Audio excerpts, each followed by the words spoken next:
नमस्कार दोस्तों, कामयाबी तक यूट्यूब चैनल में आपका स्वागत है। आज हम 27 अप्रैल के महत्वपूर्ण समसामयिक करंट अफेयर के प्रश्नों के बारे में बात करेंगे। यह video special Haryana SSC, railway, bank और यहाँ पर करंट अफेयर पूछी जाती है, उसके लिए अति महत्वपूर्ण है। वीडियो को अंत तक जरूर देखें, स्किप ना करें और वीडियो को अपने दोस्तों को शेयर कर दें। व्हाट्सएप पर, टेलीग्राम पर, इंस्टाग्राम पर, ट्विटर पर और यहाँ की सभी सोशल मीडिया पर अपने परिजनों, अपने दोस्तों को शेयर कर दें। हो जाए तैयार करंट अफेयर और जीके को नस्ते-नाबूद करने के लिए। यदि आपको इसकी पीडीएफ चाहिए तो हमारे टेलीग्राम चैनल को ज्वाइन कर सकते हैं। तो हो चुका आगाज रन का, युग बदलने की है बारी, जीत उसी की होगी जिसका संघर्ष है जारी। अपने साथ पेन, कॉपी और नोटबुक साथ लेकर बैठें और वीडियो को अंत तक जरूर देखें और नोट करते रहें। तो आज का मोटिवेशन कोड क्या है? सफलता की ओर जाने के रास्ते कदम कदम पर खुले रहते हैं, हम प्रयास नहीं करते इसलिए छोड़ देते हैं। तो आपका हर एक कदम आपको सफलता की ओर ले जाएगा।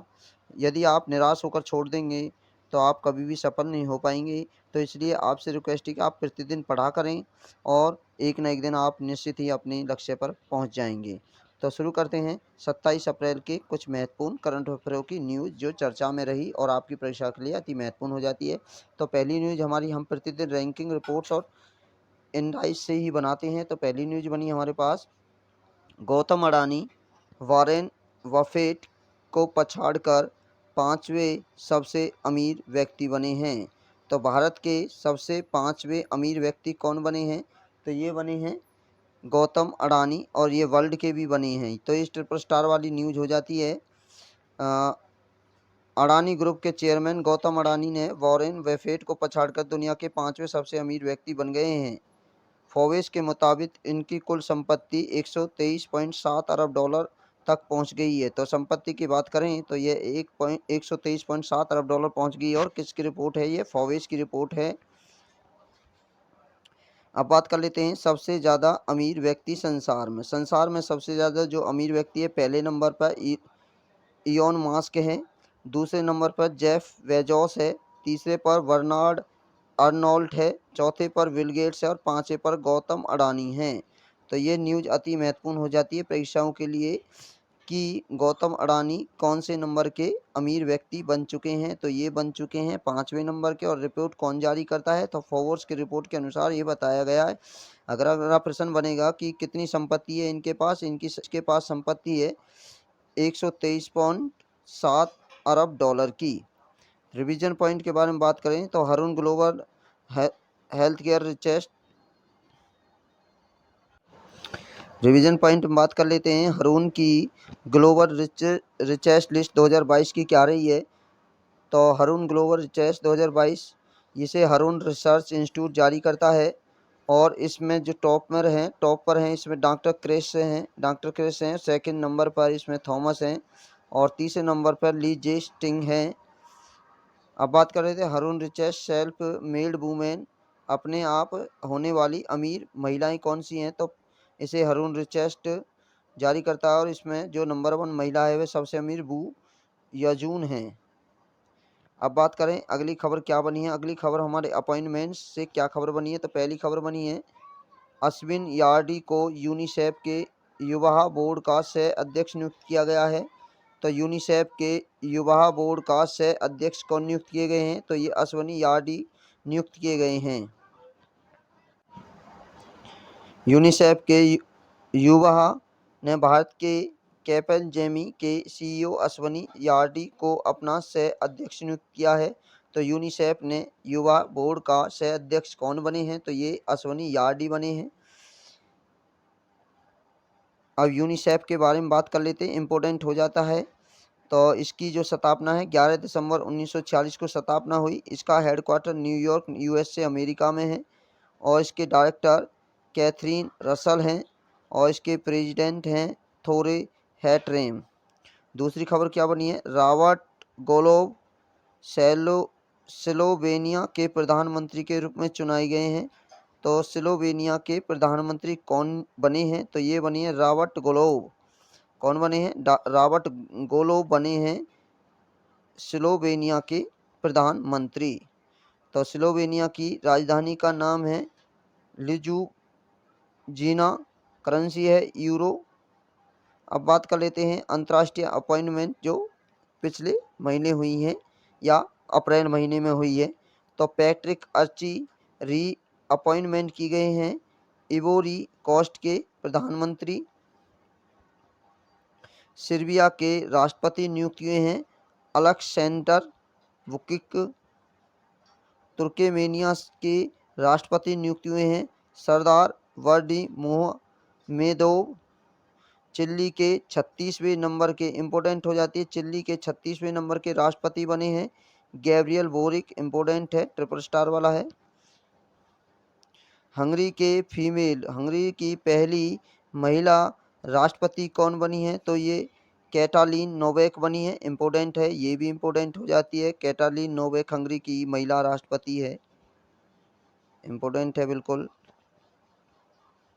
साउथ कोरिया के राष्ट्रपति बने हैं यून सुक।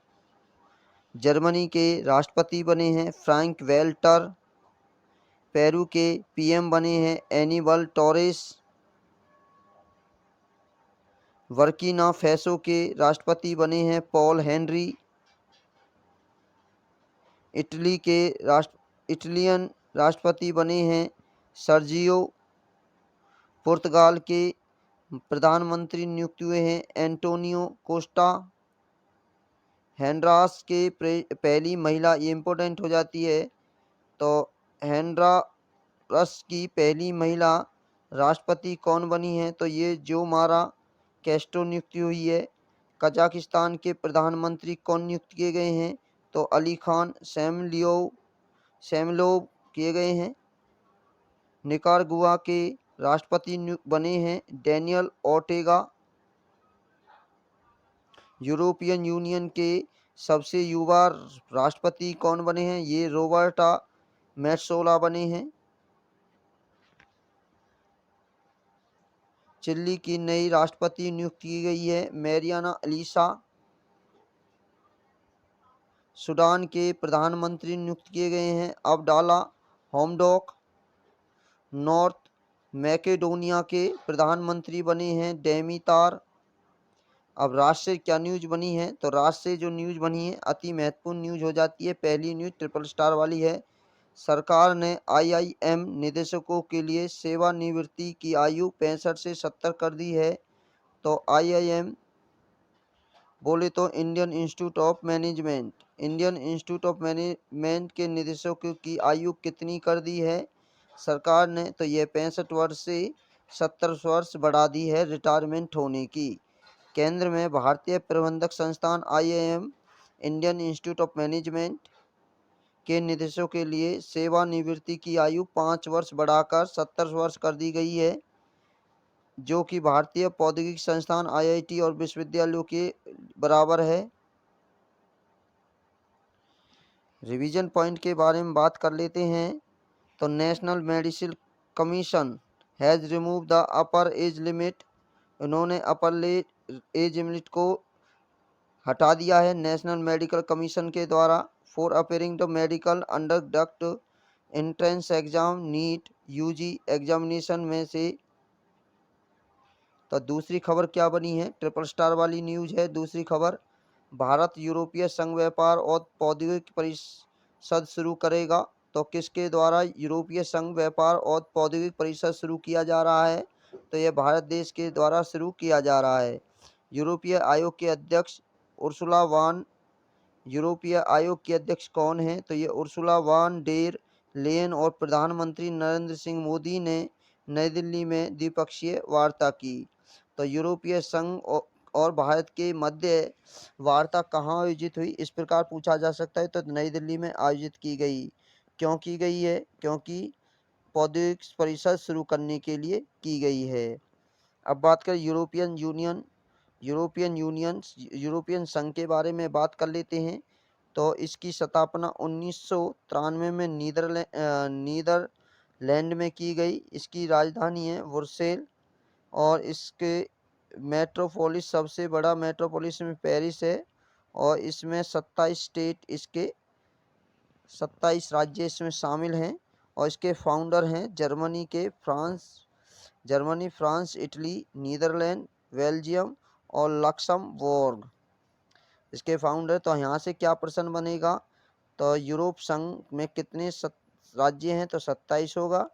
कैपिटल क्या है, वर्सेल है, और इसकी स्थापना 1993 में की गई। इसके प्रेसिडेंट ऑफ कमीशन है Ursula von der Leyen. President of parliament है Davis Sassoli. President of European counselling है चार्ल्स माइकल। और प्रेसिडेंट ऑफ काउंसिल है Germany.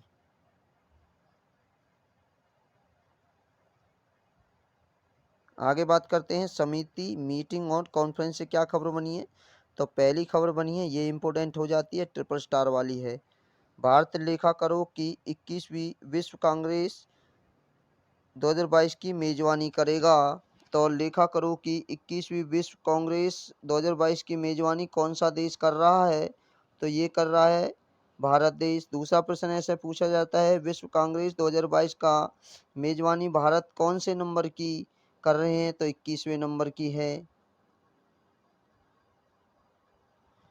Institute of chartered accountants of India 118 वर्षों में पहली बार 21वीं भारतीय कांग्रेस अकाउंटेंट्स की मेजबानी भारत करने वाला है। The institute of chartered accountant of India के बारे में बात करें तो इसकी स्थापना 1 जुलाई 1949 को ही। इसका हेडक्वार्टर नई दिल्ली इंडिया में है और इसके प्रेसिडेंट हैं देवाशीष मित्रा। वाइस प्रेसिडेंट है अंकित सुनील ततालती। सेक्रेटरी हैं जय कुमार बत्रा। तो दूसरी न्यूज क्या बनी है, पीएम मोदी ने किया रायसीन डायलॉग के 7वें संस्करण का उद्घाटन। इम्पोर्टेंट हो जाती है। तो रायसीन डायलॉग के 7वें संस्करण का उद्घाटन किसके द्वारा किया गया है, तो ये माननीय प्रधानमंत्री के द्वारा किया गया है। प्रधानमंत्री ने नई दिल्ली में रायसीन डायलॉग 7वें संस्करण का उद्घाटन किया है। तो रायसीन डायलॉग का 7वां संस्करण कहाँ आयोजित किया जा रहा है, तो ये नई दिल्ली में किया जा रहा है। किसके द्वारा उद्घाटन, माननीय प्रधानमंत्री के द्वारा। इस कार्यक्रम में विभिन्न देशों में कई पूर्व पीएम और अन्य अधिकारी भी शामिल होंगे। इसका विषय क्या है, इसका विषय है टेरा नोवा जोशीला अधीर जोखिम भरा। टेरा नोवा जोशीला अधीर जोखिम भरा इसका विषय है।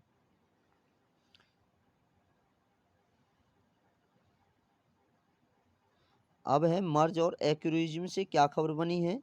तो एलोन मस्क ने 44 बिलियन में ट्विटर खरीदा। तो ट्विटर के नए मालिक कौन बन चुके हैं, तो ये एलोन मस्क बन चुके हैं। कितने बिलियन डॉलर में खरीदा है, तो ये 44 बिलियन डॉलर में किसे खरीदा है, ट्विटर को खरीदा है। दुनिया की सबसे धनी व्यक्ति एलोन मस्क ने ट्विटर को 44 बिलियन में खरीदने के लिए एक सौदा किया, जिसमें ग्रह पर सबसे प्रभावशाली सोशल मीडिया प्लेटफॉर्म में से एक का व्यक्तिगत नियंत्रण देने से पहले शत्रुतापूर्ण अधिग्रहण की धमकियों के साथ एक गाथा को पूरा किया। ट्विटर ने अपने शेयरधारकों के साथ बैठक के बाद 54.20% शेयर सौदे की घोषणा की है। अब रिसेंट न्यूज क्या बनी है, ICC bank to acquired 5% stake in नार्सियल। यूको बैंक ने stake holder IDRCL by the acquisition 3% stock. Award honour से क्या खबर बनी है, तो पहली खबर आती महत्वपूर्ण हो जाती है ट्रिपल स्टार वाली। मैं आप इसे ट्रिपल स्टार नहीं, लगभग मैं इसे 100 स्टार देना चाहूँगा इस खबर को। तो NMDC की PRSI द्वारा जनसंपर्क पुरस्कार 2022 में सम्मानित किया गया है। तो जनसंपर्क पुरस्कार 2022 से किसे सम्मानित किया गया है, तो ये NMDC को सम्मानित किया गया है। NMDC की फुल फॉर्म हो जाती है national minerals development corporation limited. National mineral development corporation of limited NMDC की फुल फॉर्म हो जाती है। को public relations society of India द्वारा जनसंपर्क पुरस्कार 2022 से सम्मानित किया गया है। तो जनसंपर्क पुरस्कार 2022 से किसे सम्मानित किया गया है, तो यह national minerals development corporation limited को। नेशनल मिनरल कॉरपोरेशन लिमिटेड के बारे में बात करें तो यह 15 नवंबर 1958 को इसका गठन हुआ। इसका हेडक्वार्टर हैदराबाद में है और इसके चेयरमैन और मैनेजिंग एमडी इसके सुमित देव हैं। आगे बात करते हैं रिवीजन पॉइंट में। तो national mineral development corporation limited receive पहला प्राइज टू इस्पात राजवस्त्र अवार्ड 2018-19 एंड 2020-21। तो इस्पात राजवस्त्र प्रेरणा अवार्ड, इस्पात राष्ट्रपिता प्रेरणा अवार्ड 2019-20 किसे मिला है? तो national mineral development corporation limited को मिला है।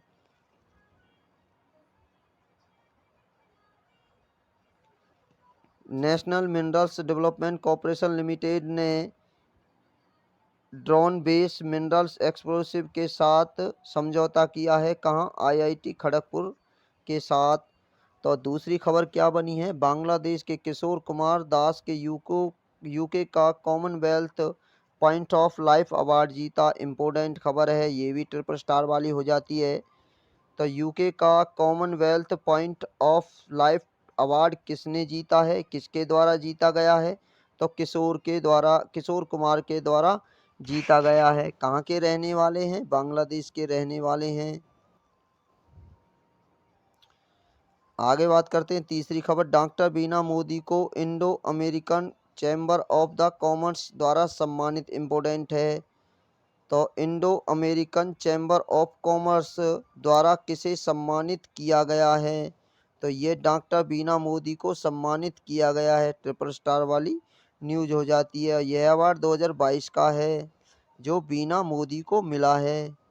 तो चौथी खबर क्या बनी है? रक्षा मंत्री राजनाथ सिंह ने असम में 1971 के युद्ध के दिग्गजों को सम्मानित किया। तो 1971 के युद्ध के दिग्गजों को रक्षा मंत्री ने कहाँ सम्मानित किया है? तो ये असम में किया है। रक्षा मंत्री राजनाथ सिंह ने असम 1971 के बांग्लादेश मुक्ति संग्राम, याद रखें 1971 का बांग्लादेश मुक्ति संग्राम के 300 से अधिक युद्ध दिग्गजों को सम्मानित किया है। इस अवसर पर रक्षा मंत्री राजनाथ सिंह ने द ब्रेव हार्ट ऑफ 1931 पुस्तक का, तो याद रखें एक यहाँ पर एक पुस्तक का और विमोचन किया गया है, the brave heart of 1971 Rajnath Singh के द्वारा। युद्ध पश्चिमी पाकिस्तान और पूर्वी पाकिस्तान के बीच एक सशस्त्र संघर्ष था 1971 में। इसके परिणाम स्वरूप बांग्लादेश को पाकिस्तान से स्वतंत्रता मिल गई थी।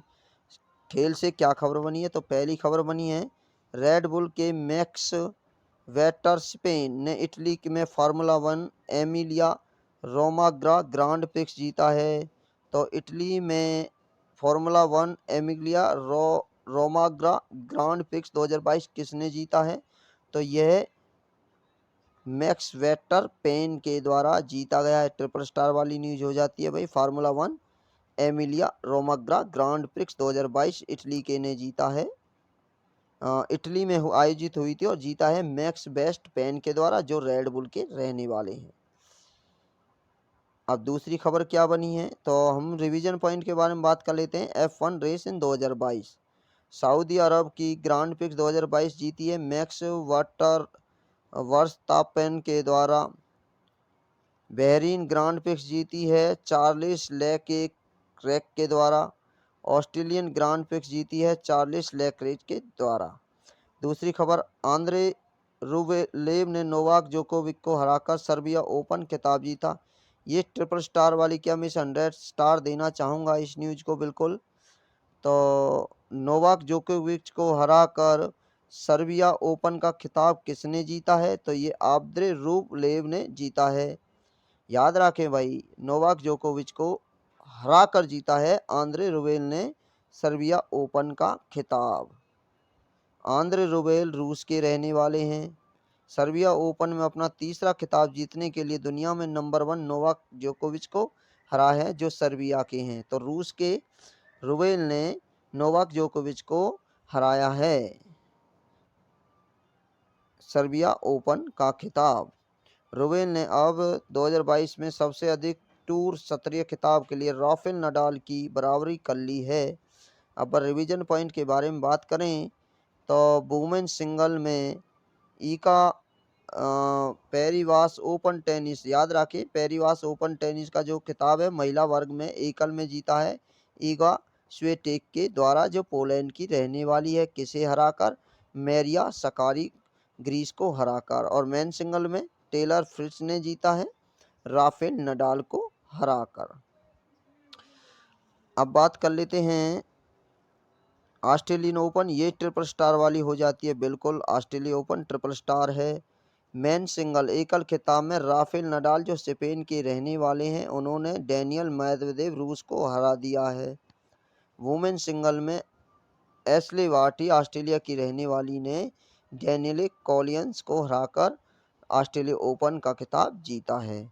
BFW द जरवाइस योंगचेंग सनराइज इंडियन ओपन टूर्नामेंट में मेन सिंगल में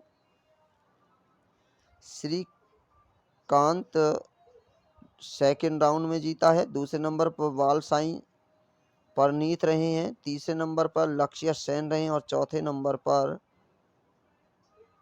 कंटाफोन रहे हैं। वुमेन सिंगल में PV सिंधु नंबर 1 पर रही है। अब तीसरी खबर क्या है? भारतीय GMD गुकेश ने मोकार का स्पेन। भारतीय ग्रांड मास्टर डी गुकेश ने मोनाको ओपन शतरंज टूर्नामेंट का खिताब जीता है।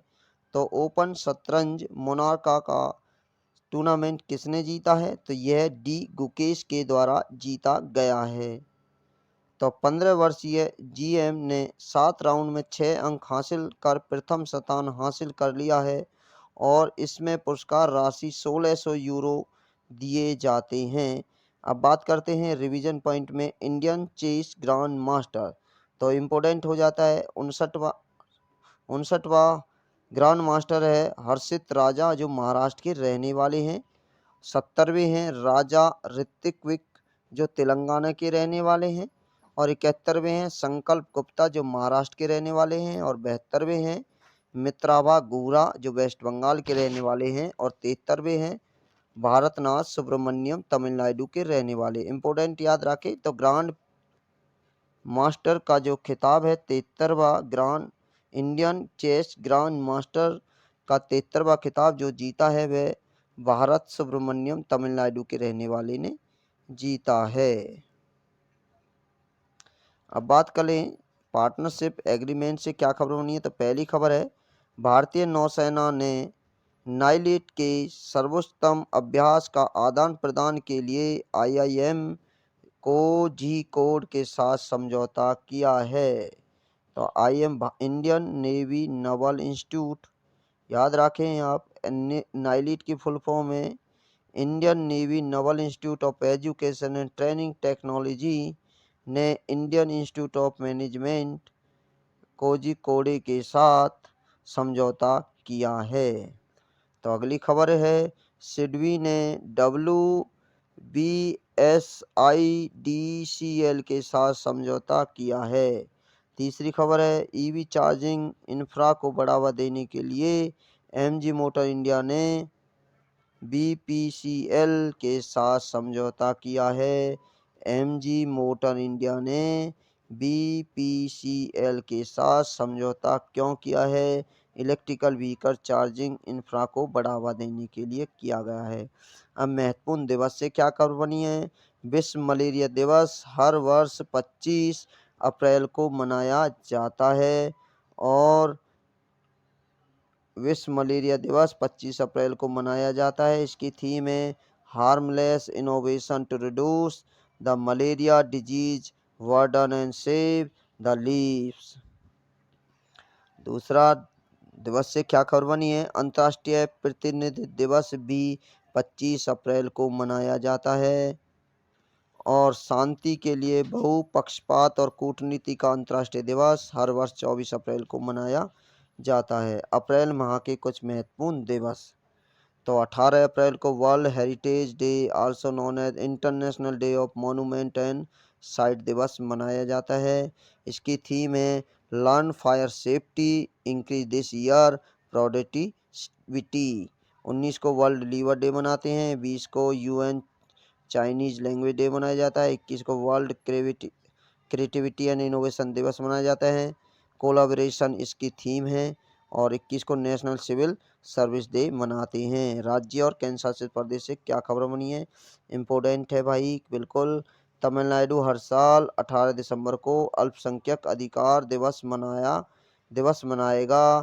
तो अल्पसंख्यक अधिकार दिवस 18 दिसंबर को कौन सा राज्य मनाने की घोषणा की है, कौन से ने की है, तो ये तमिलनाडु ने की है। तमिलनाडु के बारे में बात करें तो राजधानी इसकी चेन्नई है। M.K. स्टालिन इसके CM हैं और R.N. रवि इसके गवर्नर हैं। और इसमें नेशनल पार्क है, गुंडी नेशनल पार्क है, gulf of Mannar marine national park है, इंदिरा गांधी अन्नामलाई नेशनल पार्क है, मुद्दुमलाई नेशनल पार्क है और मुखर्ती नेशनल पार्क है।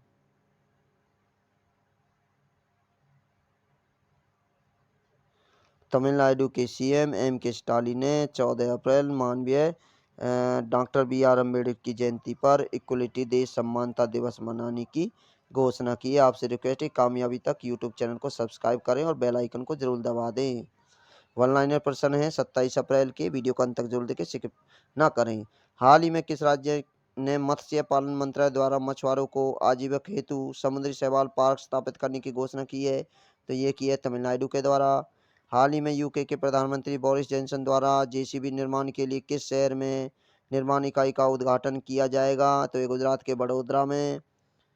जलवायु परिवर्तन पर विज्ञान का खंडन करने वाले विज्ञापनों को किस सोशल नेटवर्क वेबसाइट से रोक लगाई है, तो ये ट्विटर पर रोक लगाई है। हाल ही में किस भारतीय पहलवान ने मंगोलिया में आयोजित एशियाई कुश्ती चैंपियनशिप में फाइनल में गोल्ड मेडल जीता है, तो ये हरियाणा के रवि दहिया सोनीपत से हैं। हाल ही में इमैनुअल मैक्रों किस देश के दूसरी बार राष्ट्रपति चुने गए हैं, तो ये फ्रांस के राष्ट्रपति चुने गए हैं। वीडियो को शेयर जरूर करें, अपने दोस्तों को भी शेयर करें, कामयाबी तक यूट्यूब चैनल को सब्सक्राइब करें। तो अब MCQ के प्रश्न क्या बने हैं। डेफलिम्पिक्स 2021 का आयोजन कहाँ किया जा रहा है। डेफलिम्पिक्स 2021 का जो आयोजन है वह ब्राजील में किया जा रहा है। निम्न में से कौन सा मंत्रालय हुनर हाट का आयोजन कर रहा है, तो अल्पसंख्यक मंत्रालय कर रहा है। हुनर हाट का 40वां संस्करण कहाँ आयोजित किया जा रहा है, तो ये मुंबई में आयोजित किया जा रहा है। और कर कौन रहा है, मंत्रालय अल्पसंख्यक कार्य मंत्रालय कर रहा है। आवास और शहरी विकास निगम लिमिटेड की स्थापना कब की गई। आवासीय शहरी विकास निगम लिमिटेड हुडको कहते हैं, इसकी स्थापना 1970 में की गई। विश्व मलेरिया दिवस कब मनाया जाता है, तो हर वर्ष विश्व मलेरिया दिवस 25 अप्रैल को मनाया जाता है। हाल ही में निम्नलिखित में से किस कार्यक्रम में 78,200 तिरंगे झंडे का एक साथ लहराकर भारत ने Guinness book of world record अपने नाम कर लिया है, तो यह कार्यक्रम था वीर कुंवर सिंह विजयोत्सव जो बिहार में मनाया गया था। उसमें 78,220 तिरंगे एक साथ लहराकर गिनीज बुक में अपना नाम दर्ज कर लिया है। इससे पहले 17,200 समथिंग पाकिस्तान ने झंडे लहराए थे।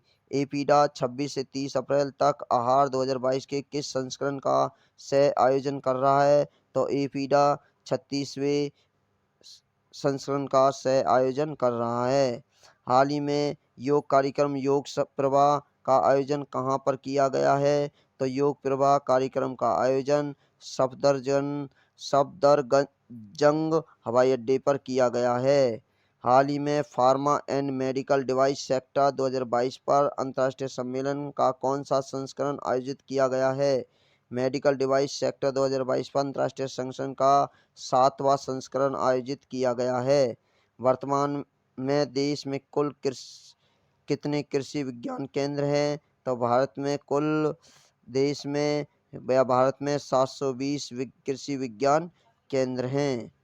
आज का अंतिम प्रश्न, हाल ही में कितने दिनों के लिए शिवगिरी तीर्थ यात्रा पर आयोजन किया जाता है, तो शिवगिरी तीर्थ यात्रा का आयोजन 3 दिन के लिए किया जाता है। अब बात कर लेते हैं भारत सरकार के आगामी लक्ष्य। भारतीय रेल जीरो कार्बन इमीटर बनाने का लक्ष्य 2030 तक रखा है। हर घर योजना के माध्यम से मिलने वाला चावल पोषक युक्त का लक्ष्य 2024 तक रखा गया है। प्रकाश को ऊर्जा के क्षेत्र में आत्मनिर्भर बनाने का लक्ष्य 47 तक रखा गया है। 50 गीगावाट ऊर्जा को प्राप्त करने का लक्ष्य 2030 तक रखा गया है। उर्वरक क्षेत्र में आत्मनिर्भर बनाने का लक्ष्य 23 तक रखा गया है। पेट्रोल से इथेनॉल को 10% मिश्रित करने का लक्ष्य 2022 तक रखा गया है। पेट्रोल में इथेनॉल को 20% मिश्रित करने का लक्ष्य 2030 तक रखा गया है। आप इसे हमारी PDF में भी देख सकते हैं।